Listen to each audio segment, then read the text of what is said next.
Bueno, todo bien entonces. Vamos a arrancar con la primera presentación técnica del día, a cargo del ingeniero Leonardo Casteras, quien va a presentar optimización de los aspectos técnicos, económicos y ambientales de la operación conjunta de sistemas de transmisión de corriente alterna y corriente continua. Leonardo es ingeniero electricista de la UTN con posgrados en Administración del Mercado Eléctrico. Cuenta con experiencia profesional de más de 18 años en áreas como generación, transmisión y distribución de la energía eléctrica. Actualmente se desempeña como ingeniero eléctrico en desarrollos de proyectos de energías renovables. En el ámbito académico es docente e investigador con una antigüedad de más de 12 años en la UTN. Recibimos a Leonardo.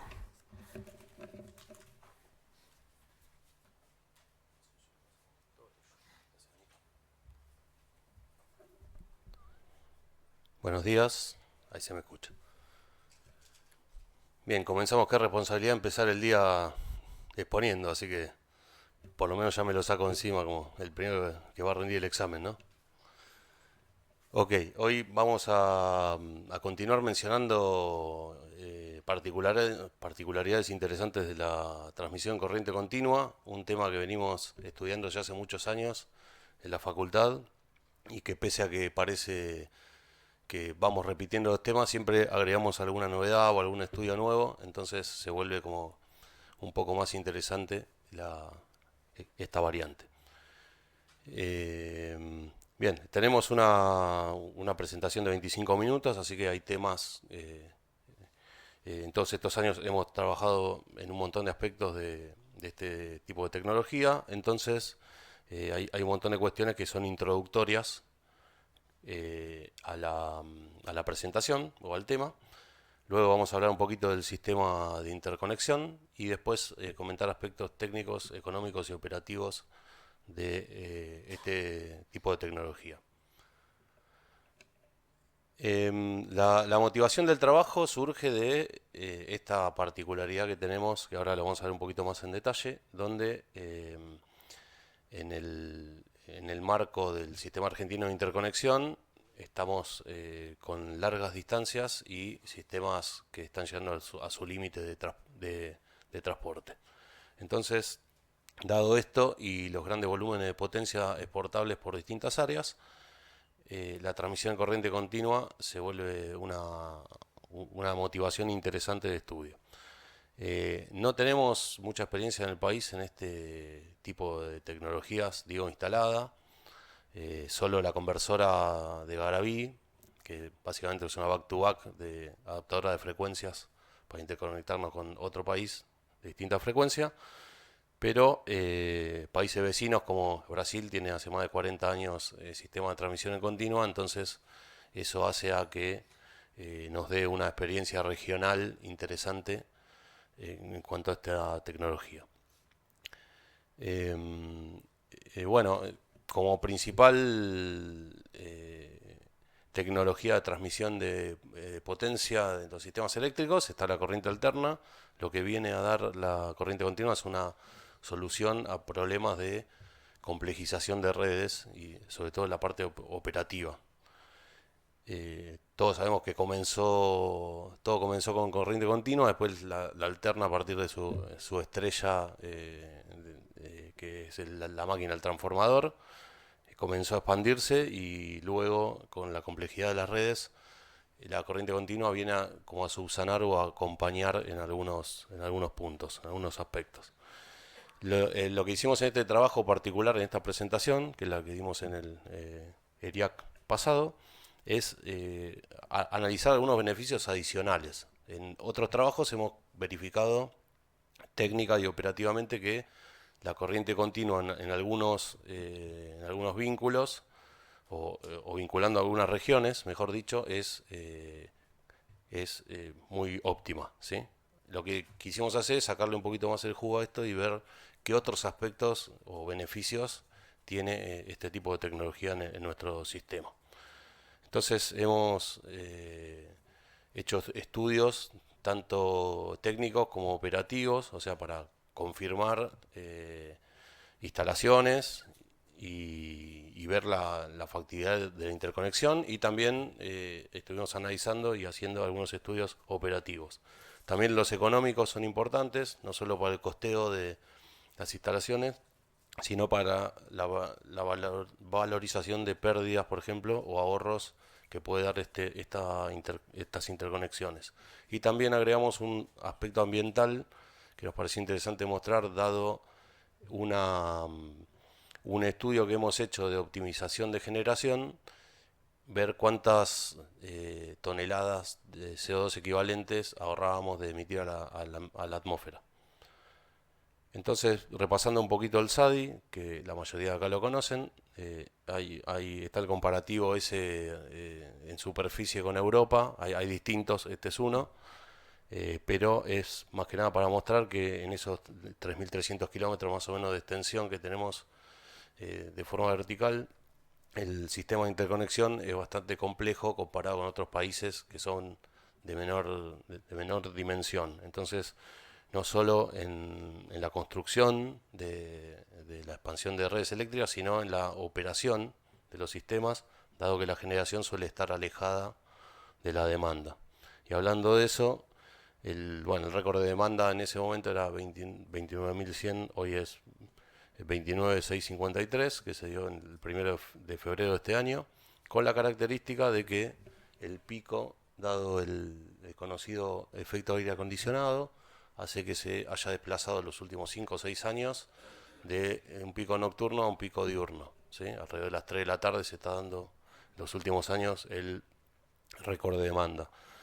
Como potencia instalada tenemos una matriz fuertemente térmica, dado los hidrocarburos que producimos y que llevaron al desarrollo de esta tecnología, sumado a la posibilidad de instalar generación térmica cercana a la demanda. Entonces, dada esta matriz térmica, somos fuertemente dependientes de hidrocarburos. Esto hace que sea interesante el estudio de, por ejemplo, las emisiones de CO2. En un país que tiene el 60-70% hidráulico o más, como Brasil, tal vez no sea tan de alto impacto. Un poquito de las regiones, esto es introductorio porque después vienen estudios considerando estas regiones, ¿sí? Nosotros tenemos algunas regiones que son fuertemente exportadoras, o sea que la demanda es baja versus a la potencia instalada que tienen. Y una característica de estos países es que 2/3 de la demanda se encuentran concentradas fuertemente en la región Buenos Aires, GBA, sur del litoral. Entonces, este es el desafío de la red de transmisión y la necesidad de importar o llevar la potencia que se genera en otras áreas hacia ese sector. Entonces,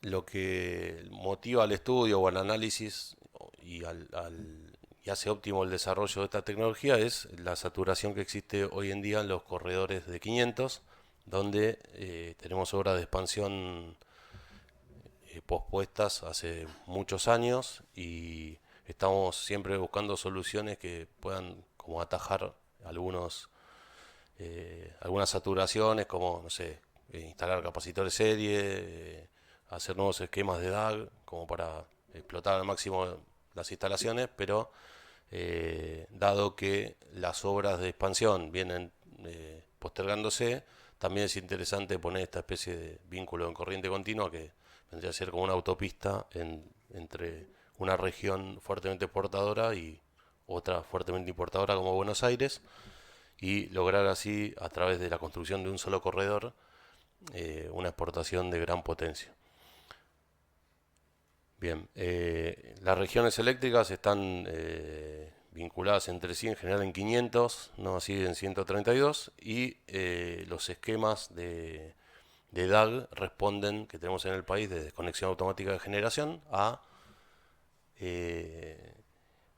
estudiar o evaluar ciertos aspectos de cada región, ¿sí? Entonces, algunas cosas de las que estudiamos tienen en cuenta esos esquemas que vimos recién, que ahora los vamos a repasar. Entonces, lo que estudiamos, no está 100% actualizado esto, pero estuvimos estudiando todo este tiempo la unión de dos regiones que serían la Patagónica con la Buenos Aires. Inicialmente habíamos hecho estudios de 5 vínculos que eran interesantes de estudiar en el SADI. Nos quedamos con ese por un ranking que armamos como que era el más interesante, y definimos un sistema de más o menos 600 kV, que tiene 1200 kV entre polos, que básicamente es una línea de un polo positivo, otro negativo, y capaz de transportar 3000 MB unidireccionalmente de la Patagonia hacia Buenos Aires, instalando la estación convertidora sur en la estación Puerto Madryn y llegando hasta Buenos Aires, ahí cerca de Seiza, en la T-Plomer. Esos son más o menos 1200 kilómetros. Ahí está un poquito la traza de lo que estaba pensado, esto tomado de alguna guía de referencia también.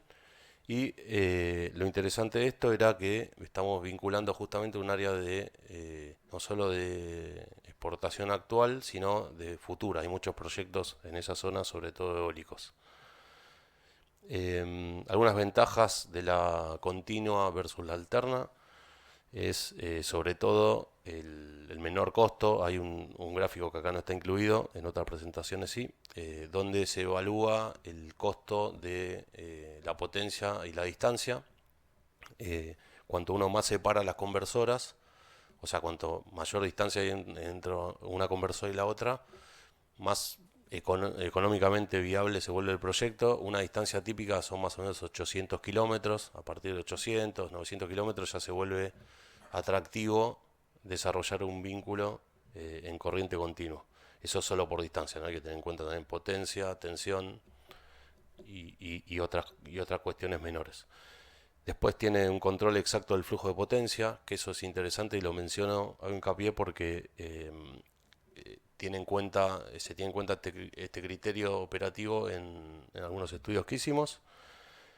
Da mayor estabilidad al sistema por esa vinculación asincrónica que hace entre sistemas. Tampoco aporta la potencia de cortocircuito o muy poco, que eso es un beneficio bastante importante porque hoy en día tenemos muchas estaciones transformadoras del sistema con la potencia de cortocircuito al límite o superada, ¿sí? O que no se puede hacer alguna maniobra por superación de potencia de corto. Esto hace que si uno conecta una línea o un vínculo de corriente continua, no aporta la potencia de corto. Entonces, ese es un beneficio también muy importante de la corriente continua. La servidumbre de estos 1200 kilómetros son menores que si tuviéramos que poner líneas en corriente alterna para transportar igual potencia. Y como ya sabemos, interconecta sistemas de distintas frecuencias, que es uno de los usos que tenemos en nuestro país. Las pérdidas suelen ser menores, no solo porque al hablar de corriente continua no tenemos en juego la potencia reactiva, entonces esto hace que el I cuadrado por X no exista y las pérdidas por efecto Joule sobre todo sean menores, también las coronas se disminuyen en algún porcentaje. Bien, ¿qué estuvimos haciendo particularmente en este trabajo que presentamos? Viendo cómo podíamos operar el vínculo para tener un despacho óptimo, lo que llamamos despacho óptimo. ¿Qué quiere decir eso? Que no solo transporte energía o potencia de un lado a otro, sino que buscar beneficios adicionales. Algunos de ellos fueron, por ejemplo, la reducción de maniobras. Ahora vamos a ver qué maniobras y por qué. Y llevar al vínculo a un punto de mínimas pérdidas, ¿sí? Modulándolo para que las pérdidas, no del vínculo, sino de todo el sistema, que entiendo suelen estar en un 3% más o menos globalmente y muy aproximadamente, se reduzcan al mínimo a partir de la modulación de este vínculo. O sea que, como podemos controlar el flujo de potencia que circula por la línea, que eso en alterna no podemos hacer, en alterna inyectamos potencia y se distribuye por impedancias en la red, ¿sí? Acá en esta tecnología, como jugamos con el ángulo de disparo de los tiristores, podemos controlar el flujo de potencia, cuestión interesante también de este tipo de tecnología. Y en este caso, llevándolo a un punto de mínimas pérdidas, también se lo puede despachar para este objetivo secundario, se podría decir. También estudiamos cómo puede impactar o ayudar a la DAG. ¿Y esto cómo sería? Como nosotros estamos con este proyecto en la DAG Comahue, ¿sí? Sabemos que la DAG lo que hace es que, por ejemplo, ante una falla en una línea, por ejemplo, una falla simple o doble en el corredor Comahue GBA, haya un módulo o un volumen de potencia de desconexión de generación automática en el Comahue, por ejemplo. Entonces, si nosotros tenemos la posibilidad de modular instantáneamente, en cuestión de milisegundos, la potencia a través de controles, ¿no? Acompañando a la electrónica de potencia, la potencia por el vínculo de continua, podemos evitar daguear, decimos, generación del Comahue, ¿sí? Y esos son algunos de los estudios que hicimos, ver cómo impacta esa modulación instantánea a partir de la ocurrencia de una falla o de una sobrecarga en la generación que podemos dejar de desconectar en Comahue. Y algunos aspectos, como mencioné, medioambientales y económicos.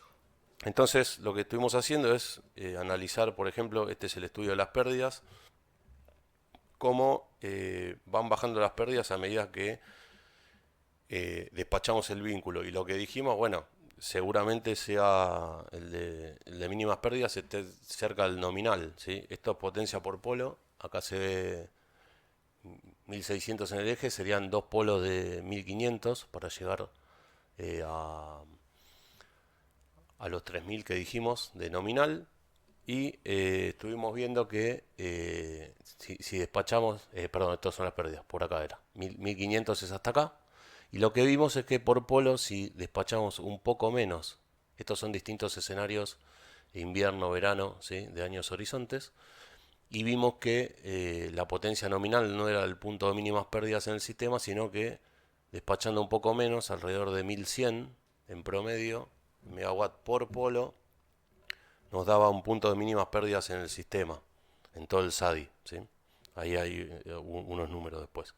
Entonces, bueno, eso fue algo interesante que descubrimos, que no teniendo el vínculo al 100%, sino un porcentaje un poco más bajo, podíamos mejorar la redistribución, se podría decir, del flujo de potencia del sistema y así evitar pérdidas en el sistema, que como todos sabemos, desde el punto de vista de la generación, es una demanda más que hay que suplir. Después lo que estuvimos pensando es cómo podíamos reducir maniobras en el equipamiento de compensación de líneas. Si nosotros usamos el sistema de 500 kV, sabemos que dependiendo de la hora del día y dependiendo si básicamente está funcionando por debajo o por encima de su potencia natural, va a estar consumiendo o aportando reactivo la misma línea, ¿sí? Entonces eso hace que en distintos horarios haya que compensarla en 500 kV con reactores, en general en horas de la madrugada se suelen conectar reactores para absorber la potencia reactiva que inyecta la línea y así mantener las tensiones en las barras dentro de la banda permitida. El despacho del vínculo se puede hacer también pensando en reducir las maniobras en el equipamiento, y estuvimos haciendo un estudio donde las maniobras, estamos hablando de maniobras en reactores, conexión y desconexión de reactores, que eso hace que primero los interruptores tengan más accionamientos, por más que el número de accionamientos tiene un límite, después hay que hacerle un mantenimiento y luego de años o de más maniobras hay que hacer un mantenimiento mayor y eso lleva plata, es un costo. Si eso se puede extender, estamos también mejorando la economía, por decirlo de alguna forma, del sistema, y ni hablar si hay que reemplazarlo, ¿no?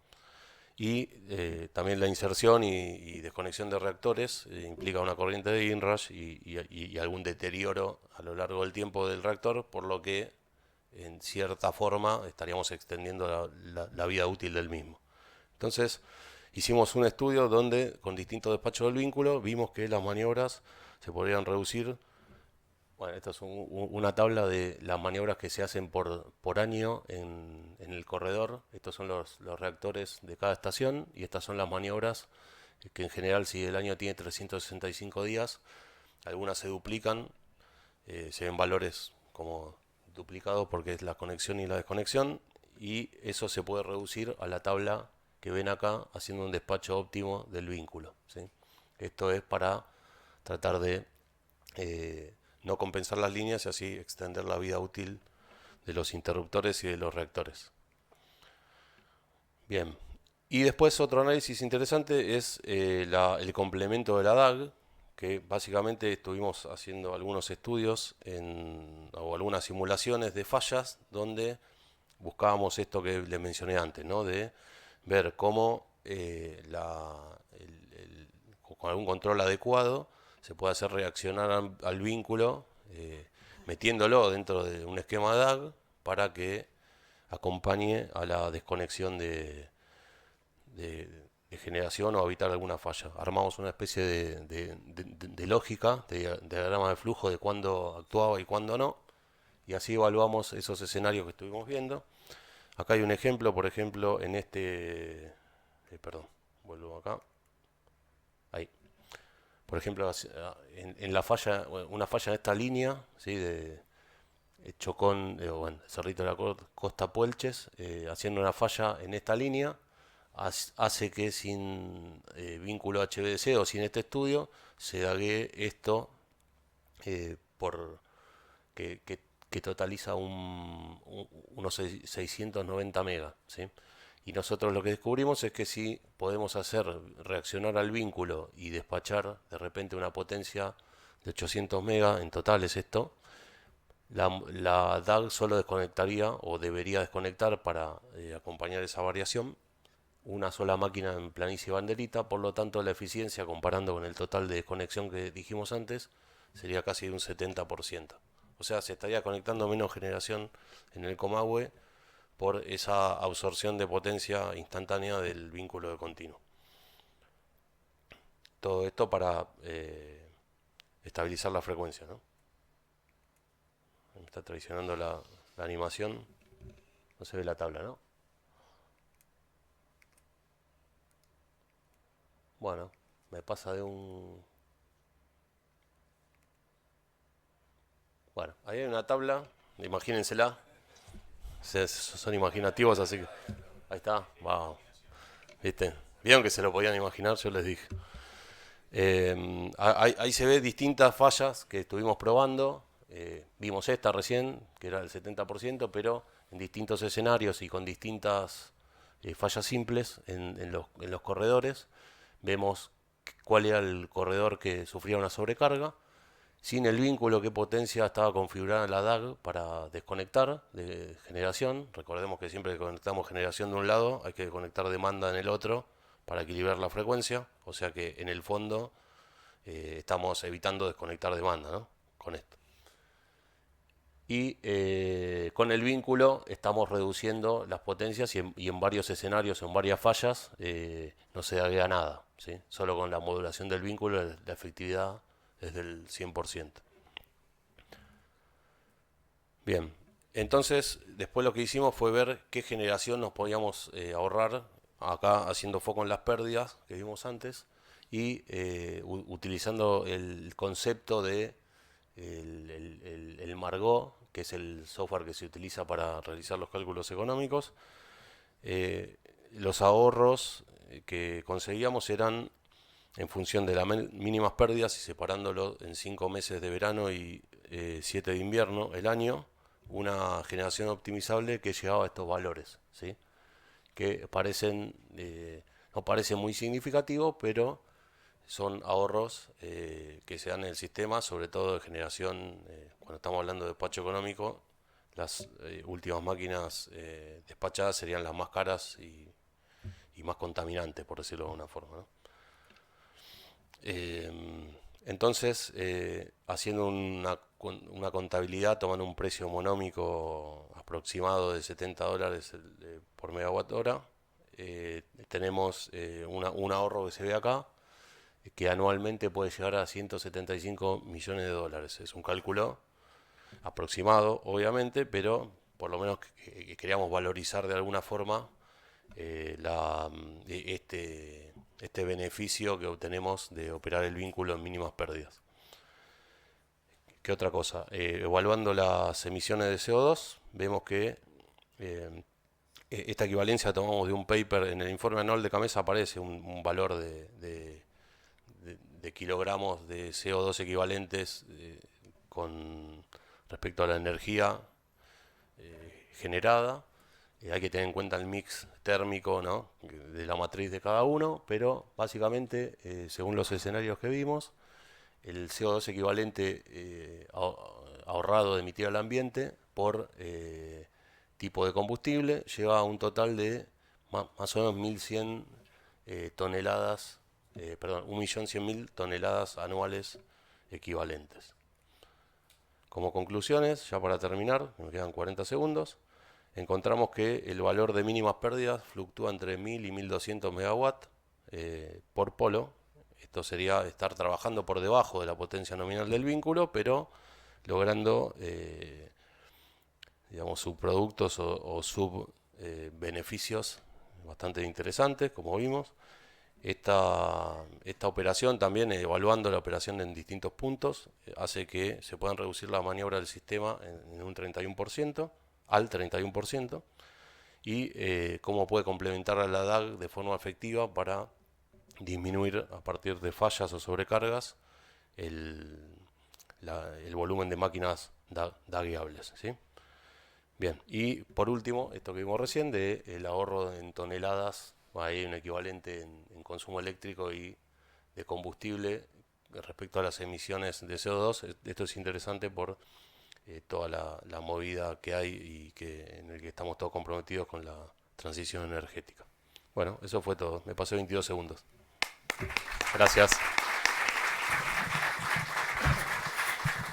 Bien, muchas gracias Leonardo por tu presentación. Te perdonamos los 20 segundos. ¿Preguntas? Bueno, acá Félix Gallego de Camesa y Sigré, felicitaciones, muy bueno trabajo, Leo. Gracias. Nosotros hace un par de años que estamos interconectados con Itaipú a través de una línea de 500 kilovoltios. Y bueno, Itaipú a su vez tiene un vínculo HVDC, lado paraguayo con el lado brasileño. A veces sucede en algunas condiciones de red incompleta en el SADI, sobre todo o en valles, que alguna falla en conmutación en las conversoras tiene, digamos, repercute sobre el sistema argentino. La pregunta es si han analizado, por ejemplo, cuando estemos llevando 3.000 megavatios por el vínculo, ¿cuál sería el impacto de una falla en conmutación? Si perdemos transitoriamente esos 3.000 megavatios, ¿qué impacto puede tener en el sistema? Eso es. Gracias por la pregunta, Félix. No lo estudiamos, la respuesta, pero la falla de conmutación es una falla típica que está tenida en cuenta en la construcción y la configuración de los sistemas, o sea que se trata de minimizar, e incluso si eso produce alguna falla en alguna válvula o lo que sea, hay válvulas como de backup para como reemplazarlas. Entonces es una falla bastante común que se suele ser muy tenida en cuenta en los estudios. Y por otro lado, te iba a decir otra cosa. Vos me dijiste cómo repercute en el... Claro, en ¿qué el SAI. el impacto transitorio durante esos instantes? Porque hemos visto en la conversora del enlace HVDC entre Itaipú y San Pablo que a veces está transmitiendo 2.500, 3.000 megavatios y baja transitoriamente a cero prácticamente. Y bueno, eso a veces mueve el sistema, ¿no es cierto? Sí, Bueno, estaríamos en un caso similar, ¿no es cierto? Ahí me acordé, sí, porque vos me dijiste 3.000 megas, que supongamos que con una falla de computación se nos va a cero. Sí. Ese impacto es importante en un sistema Claro. que es casi el 10% de pico de demanda, ¿no? de la potencia.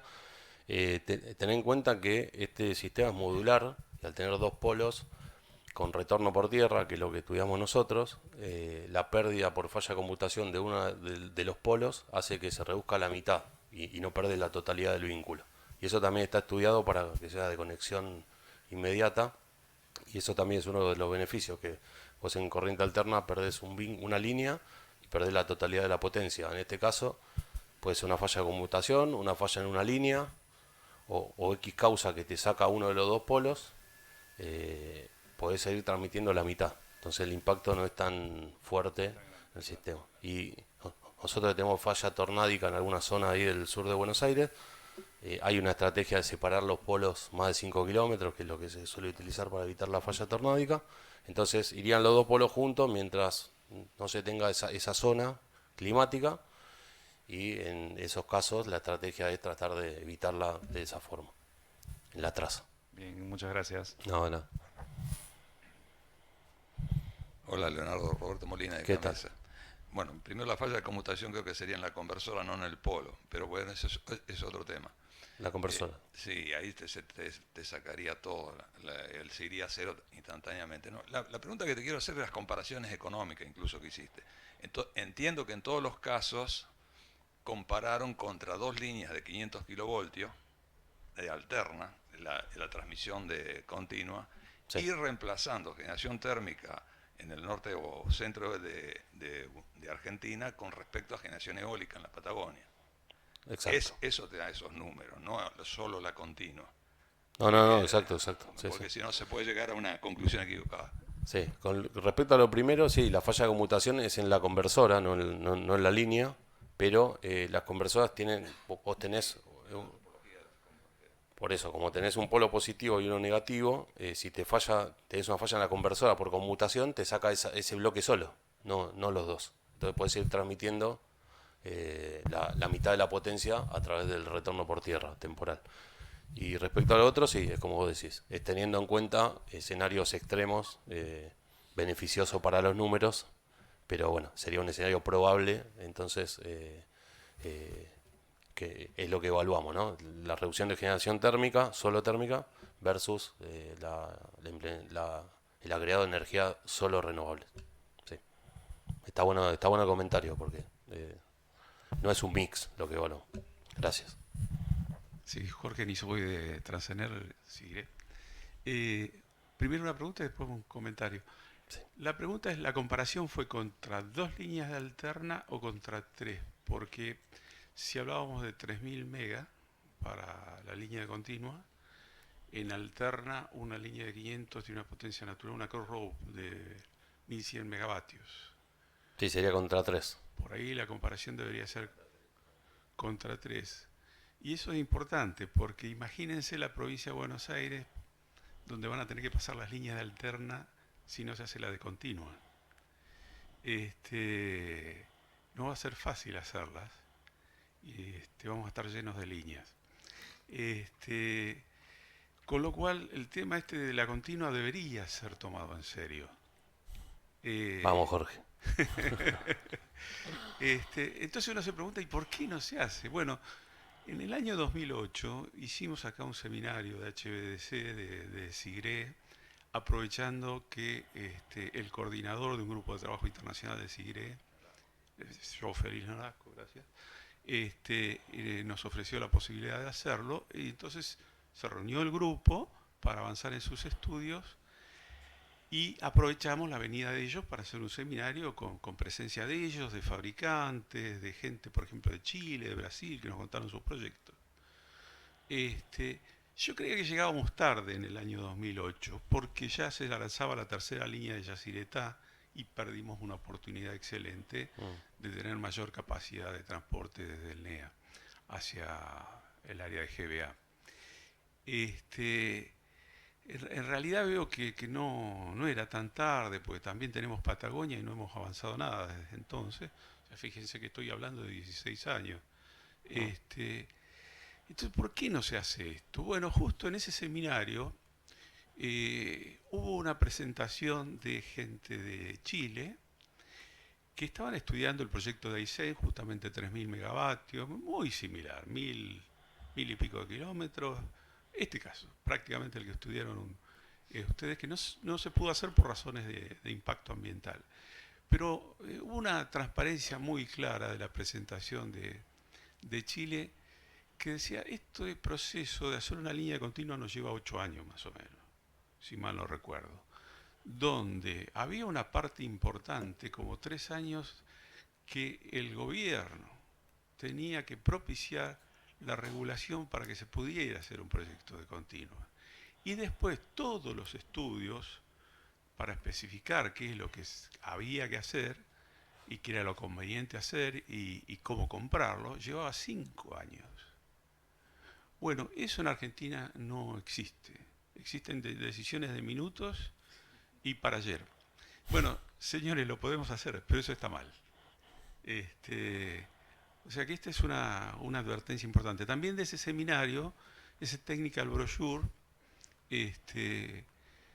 fue muy interesante porque mostraba unas curvitas muy prácticas que decían, mire, si usted quiere transmitir tal potencia a tal distancia, tiene que ir a tal nivel de tensión. O sea que si uno cuando quiere hacer algún estudio de planificación, viendo alternativas, entra a ese brochure y sale una información espectacular. Sí, lo conozco, está bueno, lo usamos de apoyo en más de una...